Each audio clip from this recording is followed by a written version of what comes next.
श्रावण महिन्यात सणाची रेलचेल चालू असते। श्रावण महिन्यामध्ये नागपंचमी हा पहिला दिवस असतो।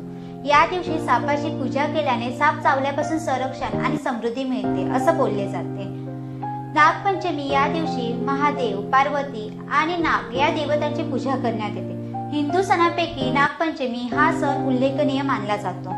श्रावण महिन्यात नागपंचमी हा पहिला सण असल्यामुळे मार्केटमध्ये नागपंचमी पूजन करिता लागणारे आघाडी, दुर्गा व नागमूर्तीची खरेदी करत असताना अनेक नागरिक उत्साहाने दिसून येत असतात।